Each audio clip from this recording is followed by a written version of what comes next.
में आप सभी का स्वागत है। मैं हूं सुमित और वीकली एक्सपायरी का दिन, जबकि भारतीय बाज़ारों में जो शुरुआती बढ़त थी वो ख़त्म होते हुए दिखाई पड़ी।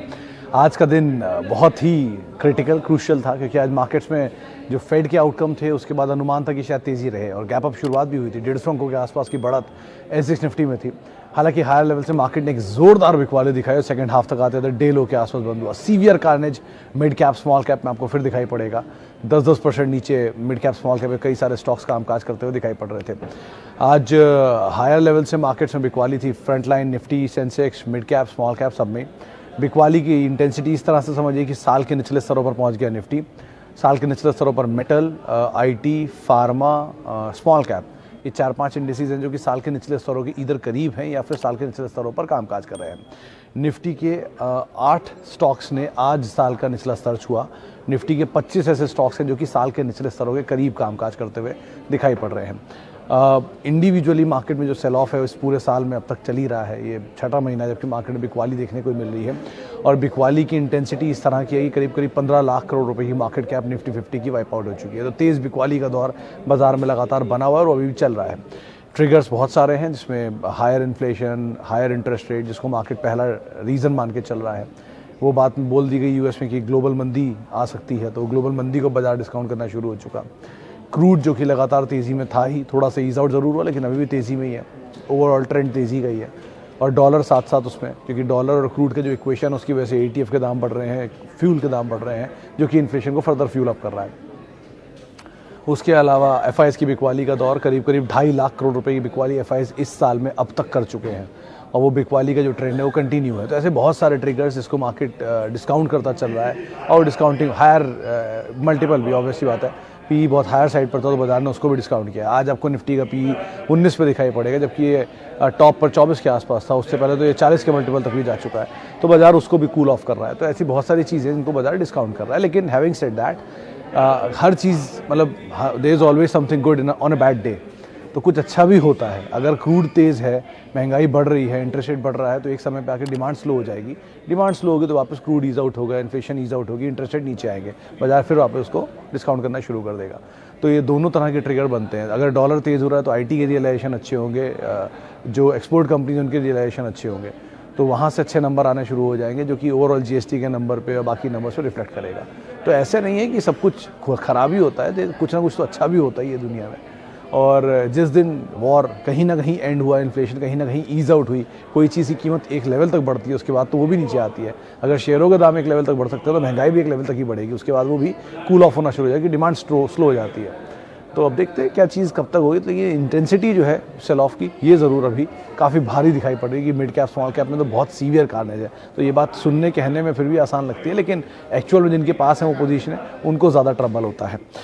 चलिए अब सवाल जवाब का सिलसिला शुरू कर लेते हैं और कुछ सवालों को शामिल कर लेते हैं, क्योंकि उम्मीद है कि आज बहुत सारे सवाल आए होंगे। ओके, पहला सवाल जो मेरे पास है, with this fall is it right to accumulate good quality stocks और wait for more fall? We never know what will be the bottom. बिल्कुल सही जवाब है। मतलब अग्रवाल साहब आपके सवाल में ही सही जवाब है। किसी को नहीं पता बॉटम कहाँ होता है। बॉटम कोई भी दिन बनता है। जैसे टॉप किसी को नहीं पता था कि वो 18,604 जो होगा वो टॉप बन जाएगा। ऐसे किसी को बॉटम भी नहीं होता है कहाँ होता है। और ये भी मत सोचिएगा भी आप टॉप पे बेच सकते हैं और बॉटम पे ले सकते हैं, ये कोई नहीं कर सकता। क्योंकि जिसने टॉप पे बेचा वो बड़ी बात नहीं, जब बॉटम पे लेने का समय आता है आपके पास पैसा है नहीं है, किस सिचुएशन सिनेरियो में आपको शेयर उस दाम पे मिल रहा है, उस समय पर आपकी हिम्मत उतनी हो पाएगी नहीं हो पाई, तो कुछ नहीं पता किसी को भी। बहुत सारे एग्जांपल दे सकता हूँ आपको मैं ऐसे, जिनके टॉप पर बेचने की बातचीत और बॉटम में लेने की बातचीत लोगों ने की है। मिसाल के तौर पर टीसीएस, सब लोग कहते हैं 4500 रुपये में बेचकर आप नीचे ले लेते तो इतना प्रॉफिट हो जाता है। ये पेपर में हो सकता था, एक्चुअल में आपके बायबैक में सारे शेयर टेंडर नहीं हुए थे। उस समय पर 3600 का दाम था, आज 3200 का दाम है। और आज भी टीसीएस में लोगों को घबराहट हो रही है एसआईपी बनाने में, जबकि देश की सबसे बड़ी कंपनी है। तो सिचुएशन सिनेरियो के हिसाब से आपका मन बदल जाता है, आपकी पूरी पोर्टफोलियो की स्टडी बदल जाती है। तो इसीलिए ये कुछ नहीं है। लेकिन हाँ, ये बात बिल्कुल सही है कि अगर आपके पास कोई अच्छी क्वालिटी का स्टॉक है, जो क्वालिटी है, एक्चुअल में क्वालिटी है, तो उसको आप लेके आराम से एक्यूमुलेट करिए सालों तक। ये अगर उसी क्वालिटी को लेकर आप एश्योर्ड हैं कि इसकी क्वालिटी अच्छी है, तो प्राइस ही बचता है जिसको आपको एश्योर होना बाकी है, वो एसआईपी के थ्रू एडजस्ट हो जाएगा। एसआईपी चलती रहेगी, प्राइस नीचे आता रहेगा और आपका एवरेज नीचे खींच लाएगा। तो अगर आप उसी क्वालिटी को लेकर एश्योर्ड है तो SIP is the best way, आप आराम से उसमें एसआईपी कर सकते हैं। लेकिन पहला क्वालिटी में आप एश्योर होना ज़रूरी है। ओके,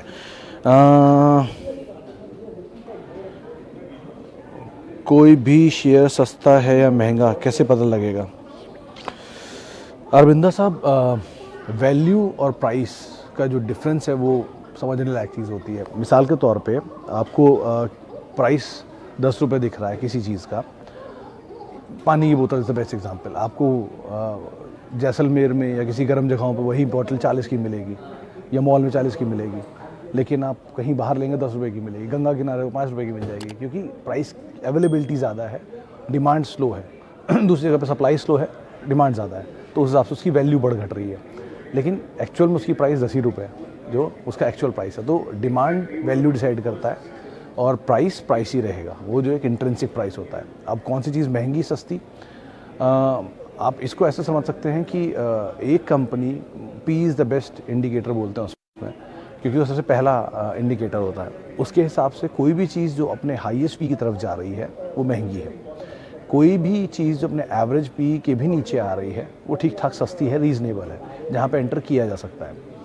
और बाकी उस कंपनी के बिज़नेस पे भी डिपेंड करता है कि उसका बिज़नेस किस तरह का है, ग्रोइंग है, नॉन ग्रोइंग है, सेक्टर क्या है, डेट कितना है, प्रमोटर कैसे हैं, बहुत कुछ चीज़ें होती हैं। कि अगर मान लीजिए कोई कंपनी का स्टॉक प्राइस नीचे आया जा रहा है लेकिन साथ साथ डेट भी बढ़ती चली जा रही है और प्लेज भी बढ़ता चला जा रहा है, तो सिचुएशन बहुत उलट है, वहाँ आप सस्ता नहीं देखेंगे उसको। PSU बैंक्स, क्योंकि कभी भी कोई PSU कंपनी जो होती है वो सिंगल डिजिट से महंगी नहीं होती। NMDC सेल 3 के मल्टीपल पर है लेकिन फिर भी वो टूट रहे हैं। उसकी वजह क्योंकि वो ऑलरेडी अपने हाईएस्ट पीस साइकिल पर या मेटल साइकिल पर जाकर अपना मल्टीपल दे रहे थे, तो इसलिए नीचे आ रहे हैं। तो पी, सरकारी पी हमेशा सस्ते मिलेंगे, प्राइवेट को हमेशा प्रीमियम मिलता है, FMCG को प्रीमियम मिलता है, फार्मा को प्रीमियम मिलता है, IT को प्रीमियम मिलता है। तो ऐसे करके आप डिस्टिंग्विश करेंगे, लेकिन हर चीज़ के लिए एक अलग ही परिभाषा होती है वैल्यू असर्टेन करने के लिए। अच्छा जी, प्रणव साहब, वैसे तो अदानी ग्रुप ही पूरा महंगा था, जो कि मैं शुरू से ही बोल रहा हूँ, लेकिन अगर इसमें भी अगर आप कुछ ढूंढना चाह रहे हैं अमंग ऑल, तो वैल्यू वाइज आपको सबसे सस्ता दिखाई पड़ेगा अदानी पोर्ट, और धंधा वाइज, परफॉर्मेंस वाइज सबसे सस्ता दिखाई पड़ेगा विल्मर।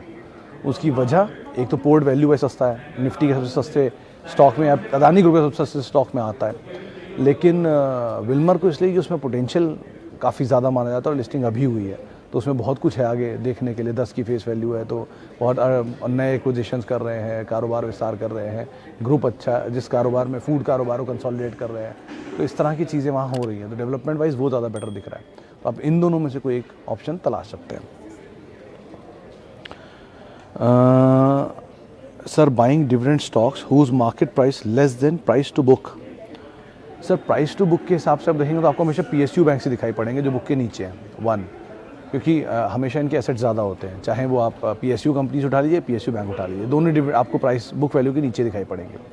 दूसरा, इनकी डिविडेंड यील्ड अच्छे रहेंगे क्योंकि सरकार इनकी प्रमोटर है। तो ये स्टॉक तब काम सबसे ज़्यादा करते हैं जब मंदी होती है, जब बाजार टूट रहा होता है, तब आपको अगर कोई स्टेबल छत चाहिए, छपरा चाहिए जिसके नीचे घुसना है, तो आप उन स्टॉक्स में जाएंगे जो कि स्टेबल हो, डिविडेंड अच्छा दें, बुक के नीचे हो, बहुत कुछ खोने के लिए ना हो।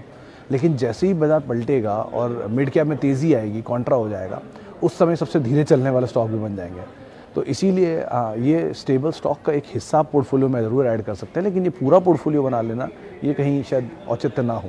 तो आप उस हिसाब से एक ब्लेंड बना कर रखिएगा। कहीं एग्रेसिव ग्रोथ स्टॉक भी होंगे और कहीं मल्टीपल डिविडेंड पेइंग स्टॉक्स भी होंगे, ताकि जब मंदी है तो आपको वो स्टॉक पैसा देते रहें और आप घबराएं ना। जैसे ITC हुआ, जैसे NMDC हुआ, नाल्को हुआ, इनके डिविडेंड डील, और रैकल हुआ, इनके डिविडेंड डील अच्छे हैं, तो ये स्लो चलेंगे, लेकिन ये आपको हमेशा रिटर्न देते रहेंगे सालों में। लेकिन जब कॉन्ट्ररी निफ्टी घूमेगा, जब तेज़ी आएगी, जब वो मिड कैप भी चलने लगेंगे और जब वो जिम ट्रेनर भी आके टिप देता है, उस तरह के बाजार में आके ये शेयर धीरे हो जाएंगे और वो वाले शेयर तेज हो जाएंगे। तो उस तरह से आप रणनीति बनाइएगा अपनी। Okay, solar industries, Grindwell Norton, आवास, पॉलीप्लेक्स। वेरी लॉन्ग टर्म के लिए सर पॉलीप्लेक्स थोड़ा ठीक था, मतलब इनकी इक्विटी सबकी छोटी है, सोलार की भी, ग्रिंडवेल नॉर्टन भी ठीक कंपनी है। आवास फाइनेंशियल पर कुछ ब्रोकर्स बहुत बुलिश हैं, लेकिन NBFC मुझे कभी समझ में नहीं आता कि उनके बिजनेस से कुछ हिसाब ही नहीं समझ में आता, क्या बेच रहे हैं, किसको दे रहे हैं, कौन ले रहा है, क्या ग्रोथ है, कुछ दिखता है नहीं बिजनेस में। वन फाइन डे बदलता जी NPA बढ़ गए, तो इसलिए NBFC को थोड़ा स्केप्टिकल, उसमें बचने के लिए हमेशा HDFC, क्योंकि पता है वो क्या कर रहा है। Indiabulls housing is the recent example, वो कंपनी या बिजनेस कैसे बढ़ रहा है, क्या कर रहा है, ब्लैक रॉक के आने के बावजूद भी शेयर 1/3 हो गया, तो इस तरह की चीज़ें समझ में नहीं आती कभी, इसलिए सबसे स्टेबल HDFC।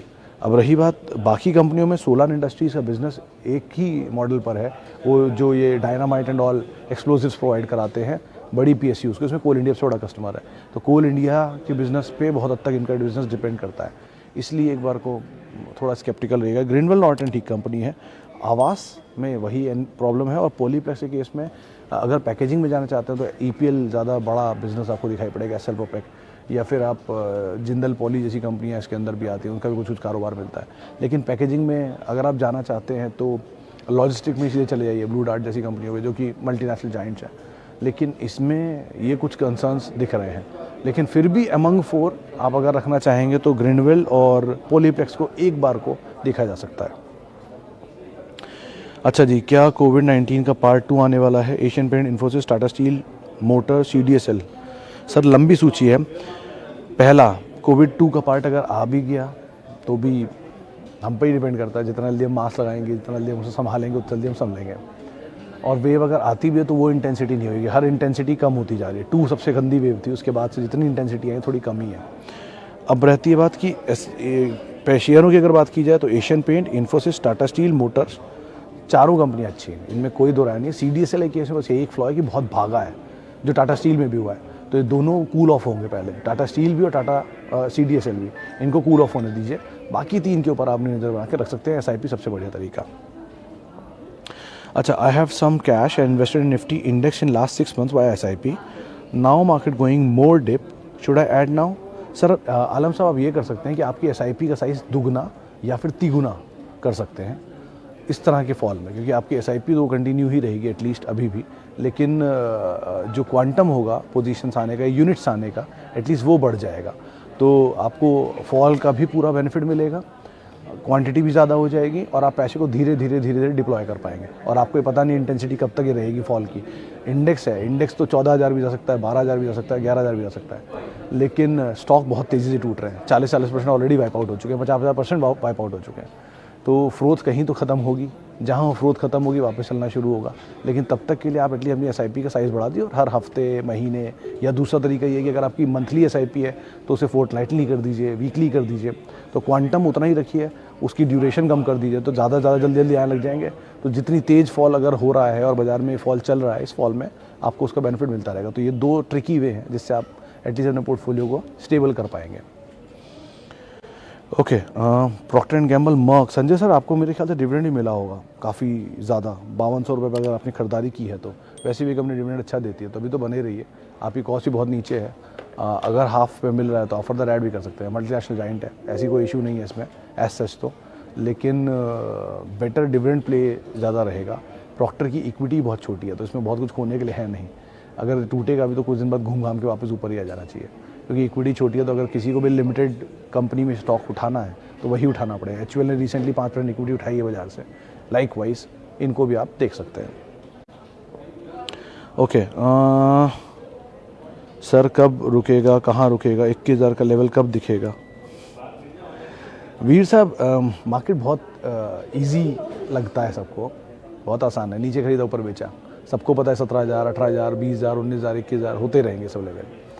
लेकिन वो जो जर्नी होती है वो टफ़ होती है, वो बहुत वॉलेटाइल होती है, जो होते होते फिर वो वहाँ पहुँचता है। आप 21,000 देखेंगे, मैंने भी देखे हैं ऐसे 18,000, 17,000, 16,000, ये तब 8,000 भी था, 6,000 भी था इंडेक्स। तो 6,000 से 18,000 जब किसी ने बोला था कभी होगा, तो ये बात थी कि हाँ होगा। कब इज़ इम्पॉर्टेंट, कि आप पहले ऊपर जाएंगे भाव, ये देखना ज़रूरी होता है। लेकिन इंडेक्स अगर 21,000 जाएगा भी तो आप निफ्टी लेके नहीं बैठे होंगे आई गेस, और तब तक आप होल्ड भी नहीं कर पाएंगे रोल ओवर के थ्रू। तो बेटर यही है कि आप इंडेक्स की ऊपर या इंडेक्स के नीचे जाने का वेट ना करें, आप स्टॉक के ऊपर और नीचे के हिसाब से अपनी लिस्ट जो आपने बनाई होगी कभी, जो आपको कभी लगता होगा कि हाँ बहुत अच्छी कंपनियाँ हैं, उनकी लिस्ट रेडी होगी आपकी, धीरे धीरे SIP में ऐड करते चलिए। वो बिज़नेस अभी भी चल रहे हैं, मारुति गाड़ियाँ बेच रही है, हीरो गाड़ियाँ बेच रही है, थोड़ा ऊपर नीचे ज़रूर होगा, 2 क्वार्टर होगा, 4 क्वार्टर होगा, 6 क्वार्टर होगा, फिर वापस ट्रैक पर आ जाएगा। तो वो बिज़नेस पे फोकस करिए। गिरते भाव में, मतलब जब बाज़ार टूटता है तब आपका बिज़नेस इंपॉर्टेंट होता है, और जब बाज़ार चढ़ता है तो आपका भाव इंपॉर्टेंट होता है। जबकि हम करते हैं उल्टा, जब गिरता है तो हम भाव देखते हैं, और चढ़ता है तो हम बिज़नेस देखते हैं। तो उस हिसाब से आप नज़र बनाइए, बिज़नेस पे फोकस करिए, अच्छा है एंटर कर जाइए, कोई दिक्कत नहीं। चले फिलहाल अब इतने ही सवालों में शामिल कर पाऊंगा। आज जिनके भी सवाल और हैं जो नहीं पूछ पाए, जिनसे बातचीत नहीं हो पाई, थोड़ी देर में कॉलर शो भी शुरू कर रहे हैं हम 5 बजे। आप उसमें मानस जायसवाल हमारे जानकार होंगे, उनसे बातचीत करके अपने सवाल डायरेक्ट चैनल पे पूछ सकते हैं, ट्विटर पे भी पूछ सकते हैं, वहाँ पर भी आपके लिए ये लाइन्स ओपन होंगी। तो इफ़ इन केस अगर आप चाहें तो वहाँ पर भी इस कार्यक्रम का हिस्सा बन सकते हैं। फिलहाल इतने ही सवालों को मैं शामिल करूँगा। बहुत बहुत शुक्रिया, माफ़ी बहुत सारे लोगों से बातचीत करने के लिए, बहुत ज़्यादा माफ़ी, क्योंकि 3 दिन से मैं था नहीं। उन सभी लोगों से जिनसे हम बातचीत नहीं कर पाए। आपसे मुलाकात होगी कल हफ्ते के आखिरी कारोबारी सत्र में, और @सुमित रिसर्च मेरा ट्विटर हैंडल है।